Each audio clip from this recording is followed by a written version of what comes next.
নমস্কার দর্শক বন্ধুরা, শুভ সকাল। শুভ বিবাহের আজকের পর্বের রিভিউ নিয়ে আমি পৌঁছে গেছি তোমাদের সামনে। বাংলা সিরিয়াল সমাচারে তোমাদের স্বাগত জানিয়ে আজকের পর্বের রিভিউ আমি শুরু করছি। পুলিশ তো ইনভেস্টিগেট করতে শুরু করে দিয়েছে। তেজ আর সুধাও সঙ্গে আছে। তারা সেই প্রবাল নামক ছেলেটিকে খুঁজছে। পাশের একটা বস্তি আছে, সেই বস্তিতে গিয়ে পুলিশ খোঁজ খবর করছে। তাকে খুঁজে পেয়ে গেলেই অনেকটা সূত্র পাওয়া যাবে। এদিকে সার্থক ফলো করছে গাড়ি নিয়ে পাশ থেকে। সার্থক তুহিনাকে ফোন করছে, তুহিনা কিছু একটা করো তাড়াতাড়ি। তুহিনা তো সাজগোজ অন্যভাবে পুরো সেজে গুজে চলে এসছে একটা লাগেজ ব্যাগ নিয়ে। তুহিনা বলে, হ্যাঁ চিন্তা করো না, সব ব্যবস্থা করে ফেলেছি।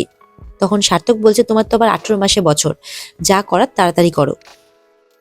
তুহিনার কাছে যে লাগেজ ব্যাগটা আছে, সেই লাগেজ ব্যাগটাতে তুহিনা বলছে, এটা তো আর লাগেজ ব্যাগ নয়, এটাতে তো আমি আর জামা কাপড় প্যাক করিনি, গোটা একটা মানুষ আছে এর মধ্যে। সম্ভবত প্রবালকে সেই ব্যাগের মধ্যেই প্যাক করেছে তুহিনা, আর সেটাকেই টানতে টানতে নিয়ে যাচ্ছে। এদিকে তো দোয়েল তার বান্ধবীদের সাথে আছে।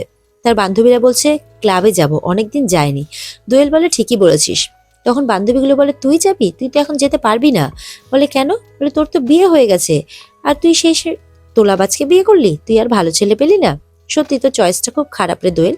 বলে, ফালতু কথা বলিস না, আমি বিয়ে করলে অনেক বড় লোককে বিয়ে করব, যে আমার জামাইবাবুর থেকেও বড় লোক হবে। বলে, একটা বিয়ে করে তো শখ মেটেনি। এই বলে বান্ধবীগুলো হাসাহাসি করছে দোয়েলকে দেখে।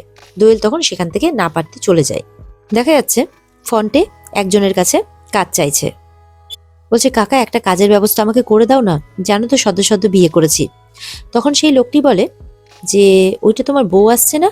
পেছন ফিরে দেখে সত্যি তো দোয়েল হেঁটে হেঁটে আসছে, আর একটা ছেলে দোয়েলের আবার পেছনে লাগে। ফন্টের তো রাগ হয়, তখন সেই ছেলেটাকে গিয়ে সেখান থেকে ভাগায়। দোয়েল বলে, খবরদার তুমি আমাকে তোমার বউ বলবে না, আমি কোনো তোলাবাজের বউ নই। পেছন থেকে তখন বান্ধবীগুলো বলছে, কি ব্যাপার রে, একদম হিরোর মতো, হিন্দি সিনেমার হিরোর মতো এন্ট্রি নিল তো তোর বর, বলে হাসাহাসি করতে থাকে। দোয়েল তখন সেখান থেকে চলে যায়। এদিকে তো সুধা তেজ সমানে খোঁজাখুঁজি করছে। সেই সময় তেজ অন্যদিকে দেখতে গেছে, সুধা অন্যদিকে যাচ্ছে। যেতে যেতে পেছন দিয়ে কিন্তু তুহিনা হেঁটে আসছে, সেই ব্যাগ নিয়ে আর মুখ ঢেকে। যেতে যেতে তুহিনার সাথে ধাক্কা লাগে সুধার। সুধা থেমে যায়। তুহিনা মুখটা ফট করে ঘুরিয়ে নেয় যখন সুধা বলছে সরি সরি। যখন মেয়েটা ফট করে মুখটা ঘুরিয়ে নিচ্ছে, সুধা কিন্তু অবাক হয় মেয়েটাকে দেখে। সুধা মেয়েটার দিকে তখন তাকিয়ে থাকে। এদিকে সার্থক নামে গাড়ি থেকে নেমে এদিক ওদিক তাকাতেই দেখে, ও মা, তুহিনা একদম সুধার সামনে। সার্থক তো তখন অবাক হয়ে যায়, ভয় পেয়ে যায় যে এই মেয়েটাকে দিয়ে কোনো কাজ হবে না। এদিকে সুধার বাড়িতে জেঠিমারা আলোচনা করছে, বাড়িতে চোর এলো অথচ গয়নাগাটি নিল না, কাপড় জামা নিল না, কোনো বাড়ির দলিল নিল না, তাহলে নিলটা কি চোর? এই কথাবার্তার মাঝে দোয়েল চলে আসে বাড়িতে, খুব রেগে আছে। তখন তার মা বলে, কি হয়েছে মা, কি হয়েছে? বলে, মায়েরা মেয়েদের জীবন সাজিয়ে দেয়, আর তুমি মা হয়ে আমার জীবনটা নষ্ট করে দিয়েছো। তখন বলে, ভাবিস না মা, ভাবিস না, 7 দিনের মধ্যে আমি পাত্র খুঁজে তোর আবার বিয়ে দেব, তুই চিন্তা করিস না। এদিকে ঠাম্মি বলছে, জন্ম মৃত্যু বিয়ে 3 বিধাতা নিয়ে, তোমরা যেরকম কর্ম করেছো সেরকমই ফল পেয়েছো। ফন্টের সাথে ওর বিয়ে হওয়া লেখা ছিল, তাই হয়েছে। এটা শুনে তো দোয়েল আরো রেগে যায়। জেঠিমা বলছে, এবার নিজের মেয়ের ভাগ্য আমি নিজের হাতে লিখবো। এদিকে তো সুধা মেয়েটিকে বলছে, ব্যাগটা আপনার খুব ভারী মনে হচ্ছে, দিন আমি হেল্প করছি, আপনার তো নিতে অসুবিধা হচ্ছে, আমি নিচ্ছি। তখন মেয়েটা বলে, না না লাগবে না, ঠিক আছে।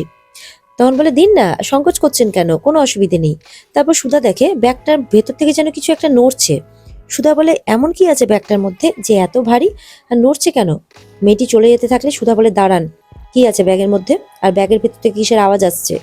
বলে, আপনার কি তাতে, আপনি কে? বলে, সেটা আপনার না জানলেও চলবে, চুপচাপ বলুন ব্যাগের মধ্যে কি আছে। এরপরে সুধা জোর করতে গেলে মেয়েটি ধাক্কা দিয়ে ফেলে দেয় সুধাকে, আর ব্যাগটাও ফেলে দেয়, আর মেয়েটা দৌড়ে পালিয়ে যায়। পালাতে পালাতে তুহিনাকে সার্থক ডেকে নেয়। সুধা তখন পেছন পেছন দৌড়তে থাকে মেয়েটার, কিন্তু পেছনে দৌড়ও সুধা কিছু পায় না। ওদিক থেকে পুলিশ আর তেজ চলে আসে। ব্যাগটা খুলে দেখে প্রবাল তার মধ্যে। তেজ সুধাকে ডাকতে যায়। সুধা এসে দেখে, কি ব্যাপার প্রবাল এর মধ্যে? তখন জানতে পারে যে গ্যাস প্ল্যান্ট সার্ভিসেস থেকে যেই ছেলেটি এসেছিল, সেই ছেলেটি এই প্রবালকে এরকম বাক্সবন্দি করে ছদ্মবেশে এসেছিল, এই প্রবালের ছদ্মবেশে, আর সেই এই সমস্ত কাজ করেছে। সুধা তখন বলে, এই মেয়েটাকে ধরতে পারলেই সবাইকে খুঁজে পাওয়া যাবে। পুলিশ অফিসার বলে, আমি বলেছিলাম না এটা একটা ষড়যন্ত্র, চিন্তা করবেন না, আমি দেখে নিচ্ছি, বলে প্রবালকে নিয়ে আর সেই ট্রলি ব্যাগটা নিয়ে চলে যায় পুলিশ। এদিকে তো ইমন আর ইমনের মা খুব চিন্তিত, কারণ সমস্ত ইভেন্টগুলো এসএমবি পেয়ে যাচ্ছে আর কি। আর তাদের হাতে কিচ্ছু আসছে না। ইমন বলে, তুমি কি কাটা ঘায়ে নুনের ছিটে দিচ্ছ? বলে, না বেবি, আমি শুধু তোমাকে সাবধান করছি, এই দীপেন্দ্র কুমারের বিয়েটা মনে হয় ভেঙে যাবে। বলে, কি বলছো মা? এত বড় মার্চেন্ট, হীরের ব্যবসায়ী, ওর বিয়েটা ভেঙে গেলে তো এত বড় কন্ট্রাক্ট আমাদের হাতছাড়া হয়ে যাবে। বলে, কোণে পালিয়ে গেলে বিয়েটা কিভাবে হবে মা? তখন দেখা যাচ্ছে জেঠিমা এসছে তার মেয়ে দোয়েলকে নিয়ে। সম্ভবত সেই পালিয়ে যাওয়া কোণের জায়গায় দোয়েলকে প্ল্যান করবে। সুধা এদিকে বাড়িতে ভাবছে, পূর্বী এখনো আসছে না কেন? আর সার্থকের ব্যাপারে কি বা বলার আছে? এত কিছু হওয়ার পেছনে সার্থকের হাত নেই তো? ঠিক সেই সময় অফিসার আসে। তার আগে ঠাম্মি সুধাকে বলে, কি ব্যাপার সুধা, তোমাকে এরকম দেখাচ্ছে কেন? কি ভাবছো? তখন সেখানে পুলিশ অফিসারকে দেখে ঠাম্মি আরো অবাক হয়। অফিসার সুধাকে বলে, আমি সার্থক চ্যাটার্জির সাথে আপনার সাথে কিছু কথা বলতে চাই, সার্থক চ্যাটার্জির ব্যাপারে। ঠাম্মিকে দেখে বলে, আচ্ছা কোনো অসুবিধে নেই তো? সুধা মনে মনে বলে, সার্থকের ব্যাপারে ঠাম্মির সামনে কথা বলাটা কি ঠিক হবে? তারপরে সুধা অফিসারকে বলে, আপনি বলুন, অসুবিধে নেই। তখন বলে যে সার্থক চ্যাটার্জির ব্যাপারে কিছু জানার আছে আপনার থেকে। ঠাম্মি বলে, সার্থক চ্যাটার্জিটাকে? অফিসার বলে যে উনি হচ্ছেন সুধাময়ী দেবীর প্রথম হাজবেন্ড, ওনার কাছ থেকে সার্থক চ্যাটার্জির ব্যাপারে কিছু জানার আছে। বলে, তা সেই ব্যাপার তো অনেক আগেই চুকে বুকে গেছে, এখন এই সমস্ত কথা বলে আমাদেরকে বিব্রত করা ছাড়া কি আপনাদের কোনো কাজ নেই? পুলিশ অফিসারকে বলে যে না দেখুন, আমি আসলে বিব্রত করতে চাইনি। বলে, একজন ভদ্রলোকের বাড়িতে ঢুকে যখন তখন এই সমস্ত ব্যাপারে কি আলোচনা করা যায়?